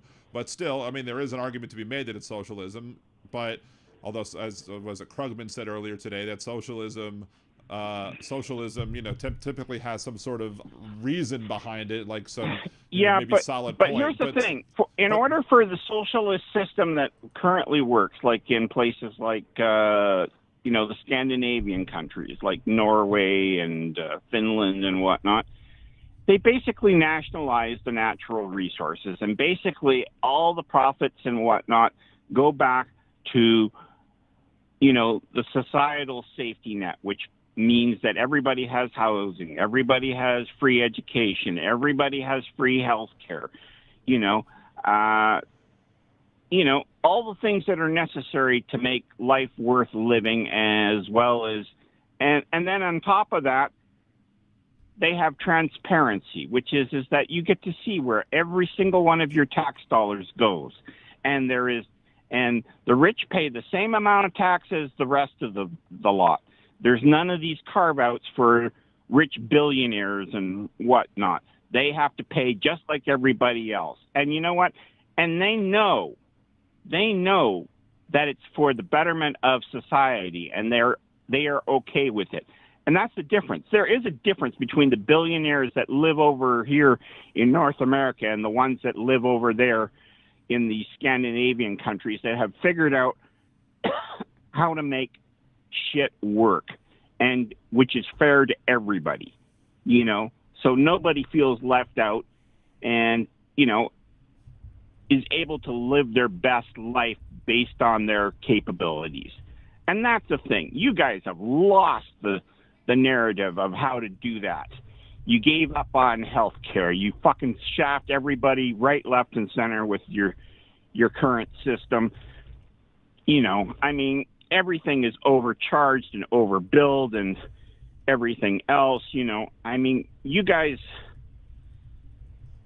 at the rate you're going right now, the only people that will be able to afford health care will be the billionaires, and the rest of us will be just left to fend for ourselves and hope that we can live on what little meager is left over from the breadcrumbs that they've swept off the table. That's basically it. It's not a good system that you guys have down there. It's been failing for the longest time. I will say this. The one thing that really bothered me was Bernie had a lot of good points, but the fact that he didn't have the black vote behind him seemed really short-sighted, because he was like, universal health care. Single payer to the government. Do you know why he didn't have the black vote behind him, especially in 2016? You know what his problem was? Not really, but okay. You're going to tell me. I will. It's because of the fact that a large portion of the black vote, when it comes to, especially in the South, you have a lot of red states that have a lot of the large percentage of the Democratic voters are black down here. And Bernie Sanders completely ignored the South when it came to campaigning. I mean, he did make a stop in New Orleans. I didn't get to see him. I have a rant about that somebody I know who I helped on a campaign had him at her house and never invited me to come meet him, and I was pissed off. Anyway, but I mean, and then when asked why he wasn't campaigning in the South, he's like, well, the South is a bunch of conservative Democrats, thinking that he wouldn't have a message. Thinking that he wouldn't have a message there. And so he completely misread the room and insulted all of the black voters in the South by calling them a bunch of conservatives when they're clearly not. And part of the other problem, though, with Bernie Sanders and his initial messaging, even though he did let people take the mic, which is probably a good thing for him to do, is that a lot of the times the message of this is a class issue, not a race issue, if you're a black person, as I understand it, I mean, because I'm not black, so I can't speak for them, I can only amplify what other black people say using my voice. And they basically took our message and basically saying you're ignoring the problems that black people face specifically because they're black people. You're not going to fix all the problem just by fixing the class problems. There are other issues that are systemic that have nothing to do with income, that have only to do with the skin color of the individuals who are being marginalized and oppressed. And until you handle that as well, you're not going to solve the overall problems. Because yeah, rising tide raises all ships, but if those ships are still attached to the anchors, some of those ships are going to drown still. So yeah, I think it also has to do with the fact that within the Democrats' political infrastructure, there were people that were more favorable to the playing the game because they knew that favors came if you played the game and endorsed certain people and whatnot and their ideas and whatnot. I mean, this is the problem. I mean, your whole system needs a complete overhaul. I mean, everything, law enforcement, how the government agencies work. I mean, Trump is now basically dismantling all of that. I mean, the FBI now is lowering its standards. You don't even need a bachelor's degree in criminal justice now to be even, to be looked at within the FBI. He's going to reduce the training down to 8 weeks from 18 weeks. I'm sure that there's going to be, do you like Trump or do you not like Trump? And that'll be the deciding factor as to whether or not your application is accepted or rejected, and they will probably say, and when you do that, you have to be under a lie detector test when doing this during your application period. I mean, name three things that Donald Trump has done that you agree with, and I'd be like, oh shit, I'm not getting this job. Although I do believe that there should absolutely be some real patriotic Americans who love this country and hate Trump, who should lie their asses off to try and get into these organizations and get into ICE, get into the FBI, get into all these other places so that they could be subversive. But it's not going to be me. Or whistleblowers, one or the other, yeah. But and you have to do it anonymously because the people, like there are people who just got fired from one of the many three-letter organizations in the government because they wrote basically how terrible all of these changes are to the American public, and Trump was like, well, nope, now you're fired, bye. Or administrative leave, I should say. Well, that's like, what's his name, Scaramucci. He was like, oh, no, Trump isn't racist. I've seen him. He goes and he's not against LGBTQ people. He went to Elton John's wedding. What are you talking about? It's like, you disingenuous motherfucker. You lie your ass off like crazy. And I mean, and even you couldn't hold up to his scrutiny of whatnot. You were unacceptable to him because you got caught on a hot mic and embarrassed the emperor. Right. I mean, this is where it stands. It's kind of the argument. It sounds like they would probably say, say something like, Donald Trump's not racist. He loves the N-words, and then actually use the N-word because that's sort of. Yeah, stupidity. I know, and this is just it. I mean, it just goes to the point where, how is that Voltaire thing? When you accept stupid things, it only gets worse. I mean, when you entertain absurdity, you allow even worse things to happen. And that's just it.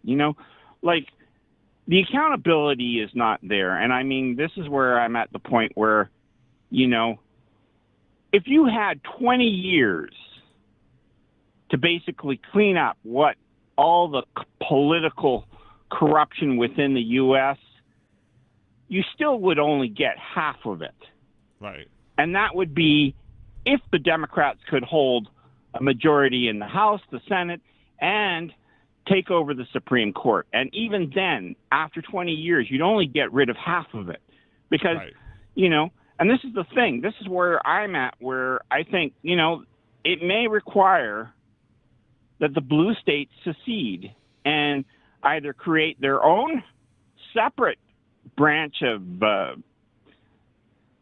country, or better yet, join Canada or do something, and basically say, you know what, we're tired of playing this game of whack-a-mole with you fuckers, because you know what?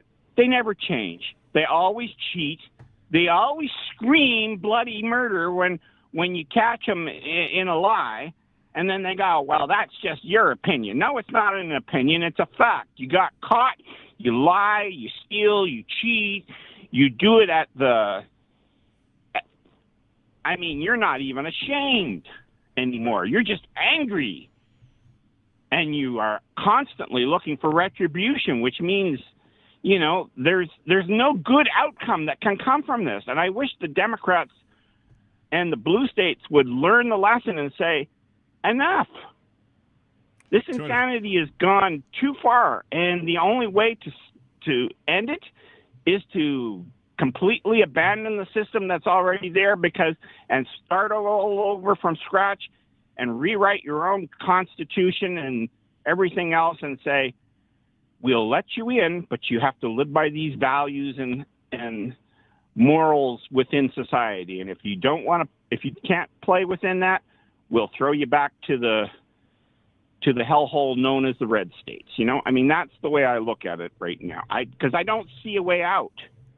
One of the problems with seceding, though, is like, let's say California, Oregon and Washington State all secede, and then also let's say any other states that might want to join with them, like maybe Nevada or New Mexico or whatever, or Arizona. Let's say all of those states went.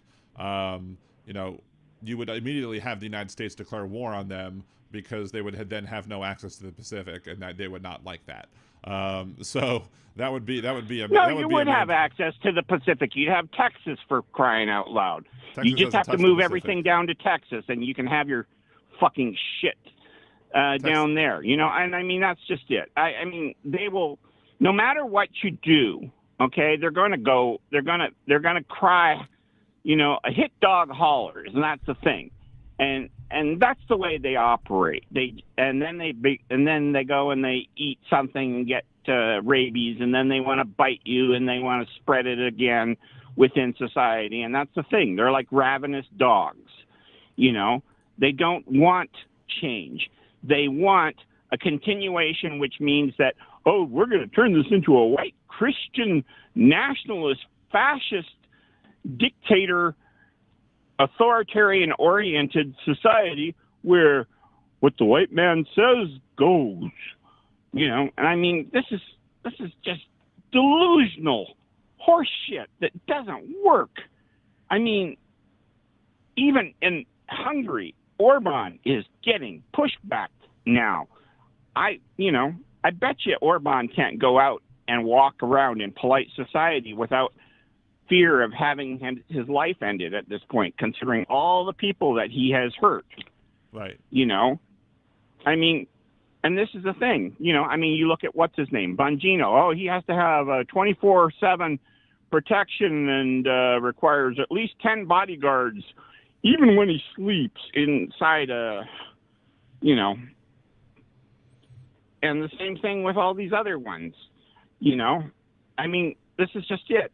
They're bankrupting the country, and it just continues on and on and on. And, they're raiding the cookie jar. And the thing is that they're stealing. The cookies don't belong to them. It belongs to the American people.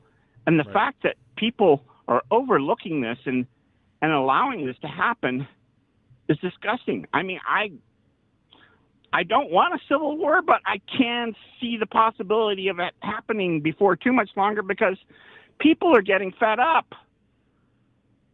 And if your MAGA neighbors are going around with their Trump flags in their pickup trucks and shooting off guns in the neighborhood, what makes you think that they won't go the next step further? And oh, they will, especially if Trump tells them to. They will absolutely do anything that Trump tells them to do because they're a bunch of brain-dead sycophants. Although, well, this is just it. I really, really worry what is coming next because you guys are 7 months in, and you're already at this point. I mean, what was it? We had the standard bearing marker was that Hitler did it all in 3 or 4 months, where he turned the country completely ass over tea kettle, and basically achieved dictator rule. I mean, Trump he may not be doing it quite as fast, but he's getting there. Right. And, you guys still have a year and 5 months before midterms, and I'm doubtful that that's going to happen because he will probably try and start a civil war, at which point he can declare martial law and cancel elections. Well, and that's my greatest fear. I don't know if he technically he can't do that, but he doesn't care about what the rule of law says, so it really doesn't matter what he technically can or can't do because he's going to try it anyway. Because that's basically what he's been doing with everything. He's basically like, oh, I'm going to make an executive order saying you can't burn the flag, and to try and punish people for doing something that the Supreme Court already said is legal. Now, I think I saw a video this would be a great idea that we should burn the Confederate flag instead and see how they respond to that. Because that's because when MAGA say "Make America Great Again," they're talking about the Confederacy. They're not talking about the United States of America. They're talking about the Confederate States of America because that's the America that they want. So I looked up the quote. I think the Voltaire quote was that you're looking for is those who can make you believe absurdities can make you commit atrocities. Is that what you were looking for earlier? Yes. I'm sorry. No problem. It's funny because today, of all things, Chuck Hepner was on Hal's chat there, and he was just throwing them out right, left, and center. And Chuck is like a mentor to me because he just constantly brings out quotes of the best philosophical minds that we've ever created within this generation. And, and the thing is that he really brings the facts, he brings the quotes, he shows how society falls and how it's taken over by the worst people who are basically power-hungry psychopaths who have figured out who to get on their side. And more often than not, it's the richest of the rich, because they have gotten to the point where, and the thing about the rich is that they're some of the most unhappiest people of all, because the only thing that they know that money can buy, because they've already have enough money to buy everything else, and even that doesn't make them happy, is power. And this is just it. So then they take glee in making other people poorer and unhappy. And this is like the ultimate adrenaline rush for them, because they think that they are superior somehow, And a lot of times these are the same people who are Nepo babies. Right. It's inherited wealth from generation after generation of abuse of the underclass. And I mean, this is just it. It's all smoke and mirrors. It's a magic act. And the thing is that like people like Peter Thiel. I mean, he is such a dumbass, and yet he wields so much power because of the money that he's done, and that he's and he's another one of these retribution freaks that goes out there. I mean, he got rid of Gawker, and he fully funded Hulk Hogan, in his lawsuit to basically get rid of them because Gawker basically outed him as a gay man. And, and it's like, well, if you're not proud to be gay, they didn't actually defame you. Right. They actually told the truth. If you can't handle it, but it caused me reputational harm. Yeah. By telling the truth? Right. Yes, you have the choice to keep it within yourself or whatnot. But if you're out there walking around hand in hand with another guy and kissing in public, guess what's going to happen? You're going to get outed, or and don't expect that it's not going to come out. Oh, but I have money, I can sue. Right. I can still see it with my eyes. That doesn't change the fact that what I see is what I see. I mean, I don't know. The world doesn't make any sense to me anymore, Dan, and I really fear what the U.S. is going through and what it might turn into, because I don't know. I see a nation of Trump humpers with Trump flags and shooting guns in the air, roaming the streets, and literally a purge. Because, I mean, they're going to kick all the immigrants out, and then it's going to be like, and who's going to pick the food? Who's going to do this? Who's going to do the farms? Who's going to do whatever? And it's like, you're basically signing a contract to be slaves to the billionaire masters, because that's what's going to happen. Once the billionaires own absolutely everything, you no longer have a say, and you're no longer useful. They will drop you without even a thought. Correct. And that's the thing. These people are so stupid they can't see it. And that's the thing. Oh, but I'm MAGA. Yeah, Make but American. that's not going to protect them once they figure out that they don't need you either. So, exactly. And this is just it. I mean, and that's the other thing. I mean, like things like Palantir, which is basically gathering up everybody's social media posts and everything else, and they're going to use it as a targeting mechanism to take away, to either jail or end who they deem as their political enemies. I'm of the opinion that, we should basically get rid of all the AI crap and whatnot, and, because, and go back to the standard that law enforcement can only operate under human intelligence and not under this surveillance state that is going on, because it's just fucking horse shit. It makes everybody paranoid. It pits people right, left, and against each other. And then on top of that, the richest can afford to have somebody put 1 million bots on somebody, harassing them endlessly, making their social influence completely incapable of dealing with it. I mean, this is the thing. It's not a free society. There is no such thing as free speech anymore, because it's been corrupted. It's been corrupted because those with the money can pay to have it corrupted and can silence you before long. And that's the thing. I worry that this forum itself may no longer be allowed before too much longer, the way it's going right now, because they are licking their chops and going, oh, we're getting there soon. We'll be in control of everything.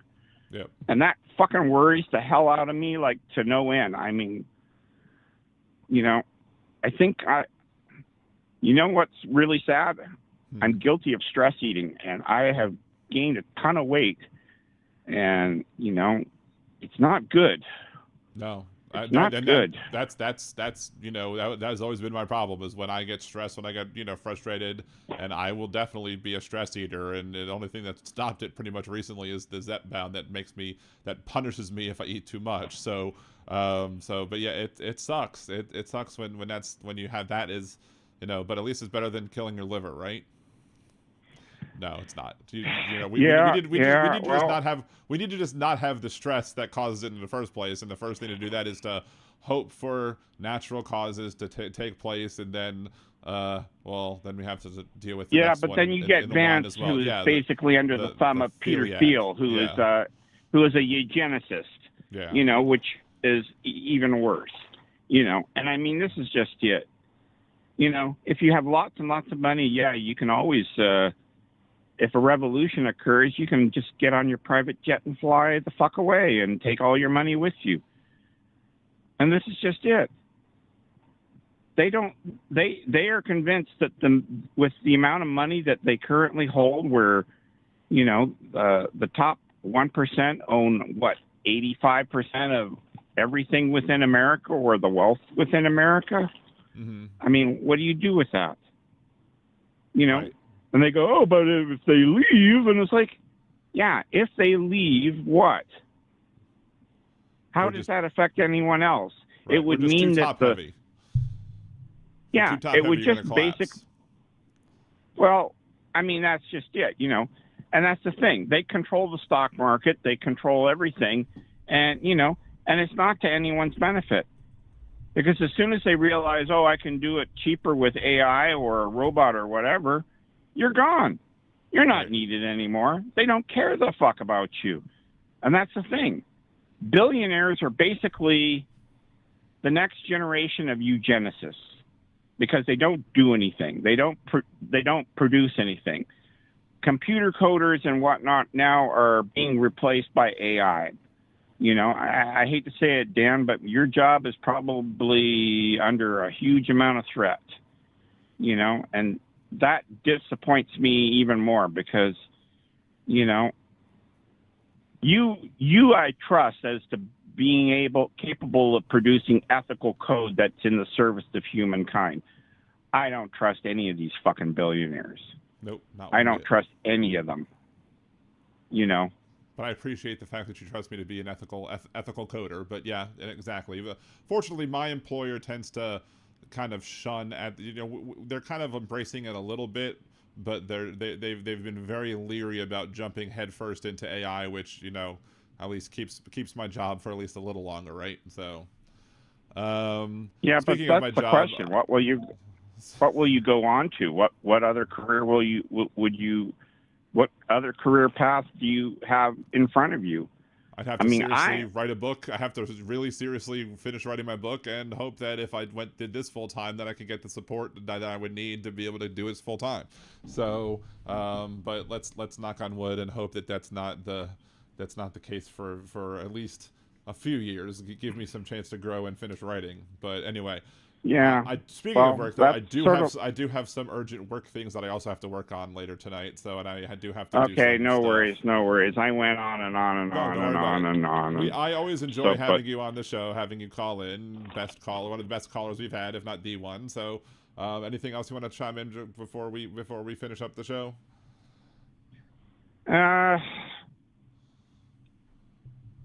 I want everybody to know that I say these things out of concern and love.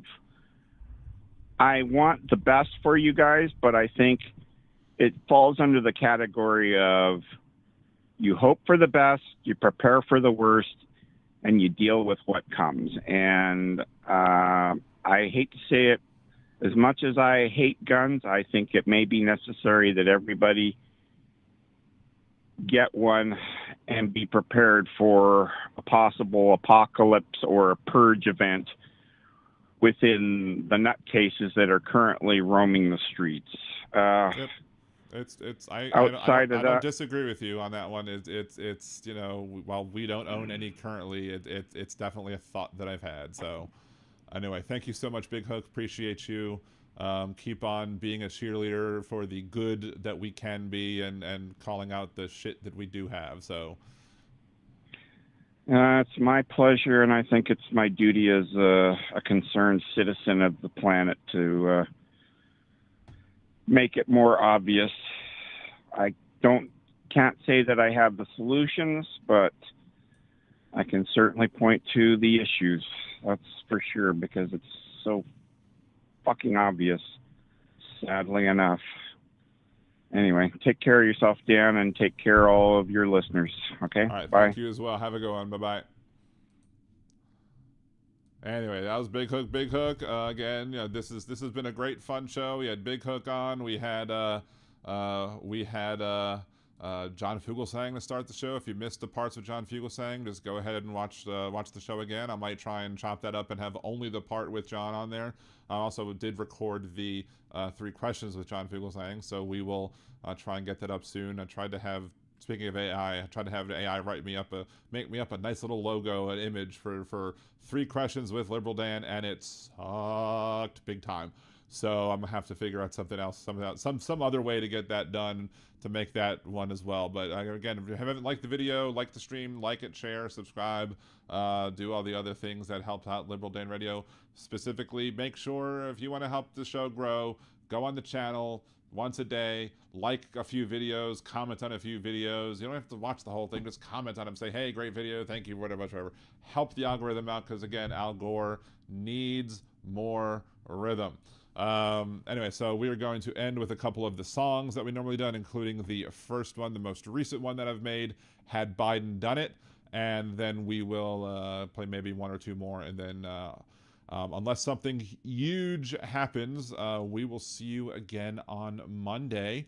Again, thank you all so much. Appreciate it. Remember to click the pinned link if you want to buy a copy of John Fugelsang's book. It helps him, it helps me, and so on and so forth. So until next time I see you, peace.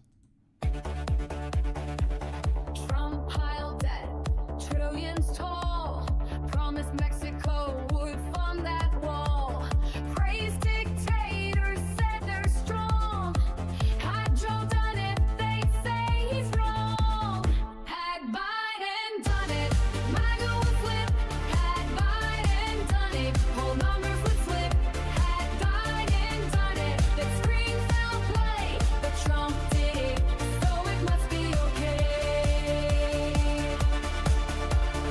Goes through crises, storms and war, called soldiers losers who died in war, hire his kids to run DC, if it was Hunter they'd scream treachery. Had Biden done it, MAGA would flip, had Biden done it, the numbers would slip, had Biden done it, Fox News would say like they, but Trump did it, so it must be okay. Love Kim Jong-un, he wrote love letters that take the guns first, lose those rights forever, signed you spending bills with glee, had Joe done that it'd be tyranny. Had Biden done it, MAGA would flip, had Biden done it, whole numbers would slip, had Biden done it, they shout love today, but Trump did it, so it must be okay. Kept secret files, countless untold, said Putin's word was good as gold, invited the Taliban to come to U.S. soil, if Joe had done that, they'd all recoil.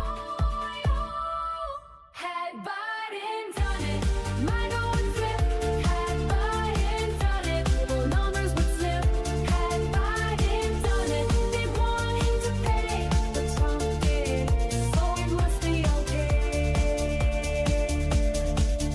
Double standards loud and clear, rules for Trump, but not for peers. What they call treason, if Joe's the name, is patriotism when Donald's to blame.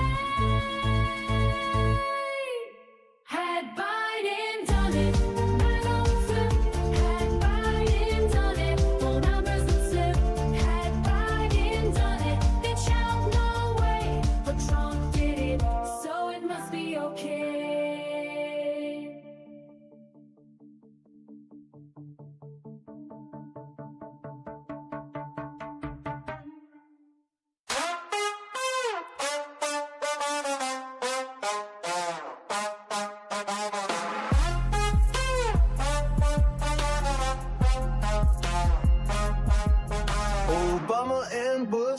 pictures got hidden, obscuring the past, history rewritten. Hung in a hallway where no door can see, confirming his unending fragility. If Trump can't see it, you must not exist. That also includes the Epstein list. Object permanent, a milestone missed. If Trump can't see it, he must not exist. Stop the testing was the line that he said. Hundreds of thousands needlessly dead. Now HHS is run by brainworm quack, hiding the truth behind his back. If Trump can't see it, it must not exist. That also includes the Epstein list. An administration run by narcissists. If Trump can't see it, it must not exist.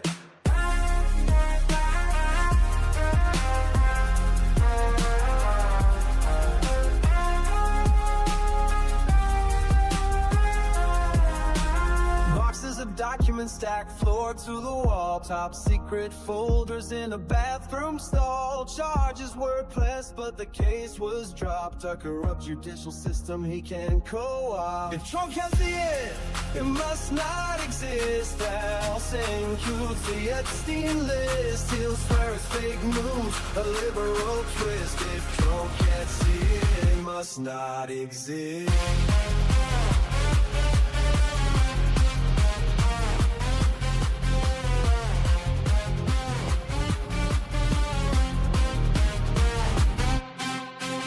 Encampments downtown, tents lining the street. Invisible people that power won't need. Hide them away so the cameras can't find the proof of a system that's cold and unkind. Of chaos in secret and NDA sign. An illegal bribe, Michael Cohen fine. Trump got fined too over his gag order, but she didn't gag cause he was much shorter. It must not exist. That also includes the Epstein list. We can't let him win, we must resist. If Trump can't see it, it must not exist.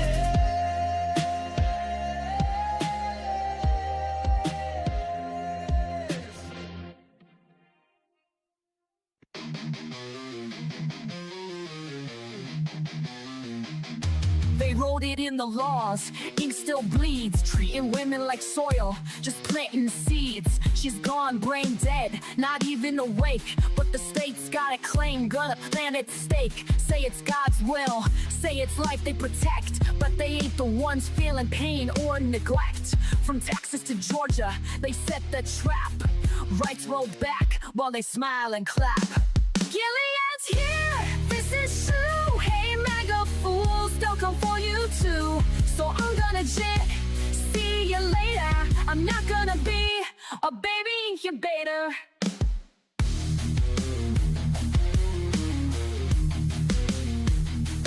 This ain't pro-life, it's control and shame. They don't care if she's gone, just playing a game. Keep her hooked to machines, cold and still. Just a vessel to them, not a human with will. No consent, no voice, no chance to resist. Just laws in place, written with a clenched fist. Hospitals scared, judges playing God. Bodies ain't temples, just stay on pods. Gilead's here, this is true. Hey MAGA fools, they'll come for you too. So I'm gonna jet, see you later. I'm not gonna be a baby incubator. Bands in the dark, they don't care who it kills. Sacking courts while they strip out all of your wills. But we'll fight back, march loud, burn bright. Cause this ain't the end, it's the start of the fight. Gilead's here, ain't no grace. And those leopards are coming to eat your face. So I'm gonna jet, see you later. I'm not gonna be a baby incubator. Not gonna be a baby incubator. Not gonna be a baby incubator.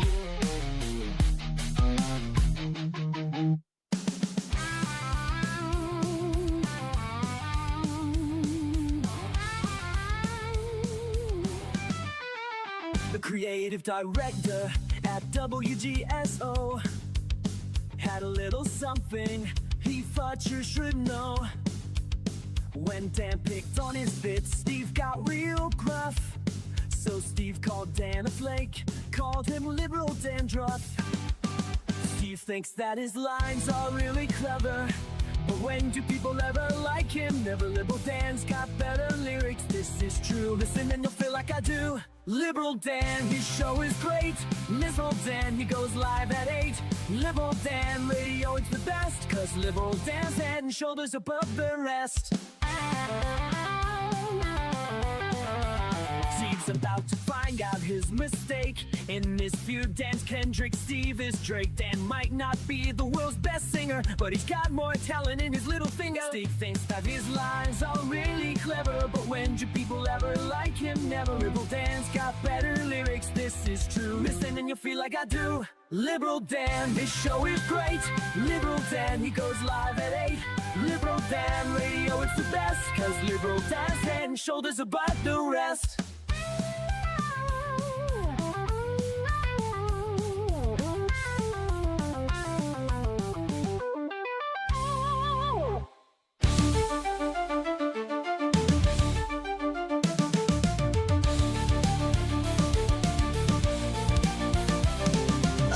Proclaimed king, a groper-in-chief, stealing our country, a crooked orange thief.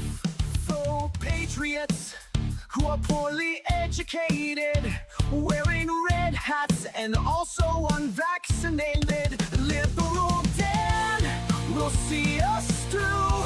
It's the best show that you're not listening to. So when you hear the call, animals unite. Liberal Dan radio, talk on the left, that's right.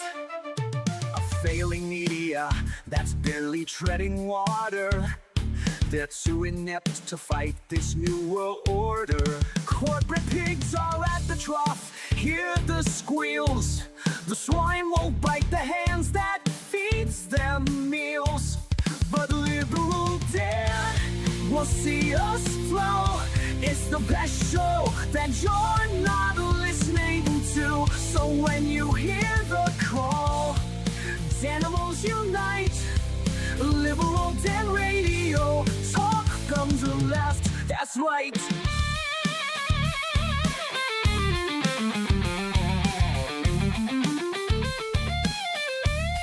A leftist voice on air, exposing MAGA treason, breaking through their lies with facts, logic, and reason. Unmasking hypocrisy, the truth will be our guide.